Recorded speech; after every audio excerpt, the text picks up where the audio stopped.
You're giving your physics exam and you realize that the last 30 minutes are left. You want to complete all the questions because you want that A.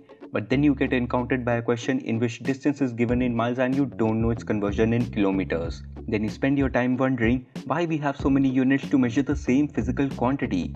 Why can't we use kilometer instead of miles to measure distance? Or why can't we use kilograms instead of pounds to measure weight?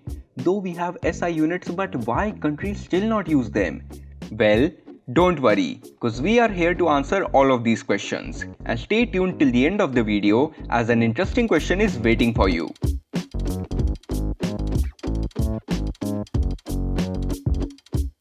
Units of measurement are the most basic fundamentals for justifying a definite magnitude of any physical quantity. Measurements have always been important to humans and played a major role in human evolution. They are the basics of trade and science without which the modern world wouldn't have been possible. But just like humans, these units also have their own history. In the past, people referred to their body parts and natural items like plant seeds as a unit of measurement. Length, weight and volume were the most common physical quantities that needed measurement. So different regions in the world developed their own measuring system, which was largely dependent on the ruler, language and physical products of that particular region. Because of this, there was a huge inconsistency in the measuring system and important economic processes like trade and tax collection were not fair. So a standardized system for measurement was strongly needed, and in 1790 during the French Revolution, the French Academy of Sciences decided to set up a commission for this purpose. The commission decided that the standard of length should be based on size of earth, and they came up with the unit meter, which was defined as 1 by 10 millionth of the length of a quadrant on the earth's surface from the equator to the North Pole. And by 1799 the new system was launched in France. In 1875 the metric system was universally accepted when 17 nations signed the Metric Conversion Treaty. After this treaty, a General Conference of Weights and Measures was established which developed the current SI system, and in 1954 it was adopted at the 10th Conference of Weights and Measures. The International System of Units, or the SI units, comprises of 7 coherent units of measurement, which are second, kilogram, meter, ampere, Kelvin, mole and candela. These units are the most fundamental units, and their products or powers can produce an unlimited number of additional units, which are called the derived units.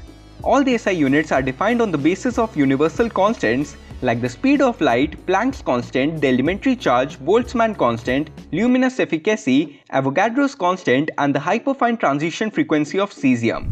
This means that now 1 meter is equal to the distance covered by light in 1 by 299,792,458th of a second. And similarly, other units can be defined by their respective constants. By defining fundamental units using universal constants, the SI units have eliminated any possibility of inconsistency, thus making them a precise system of measurement. But even in the 21st century, when science and technology is getting advanced day by day, we still have countries that are stuck on the imperial units.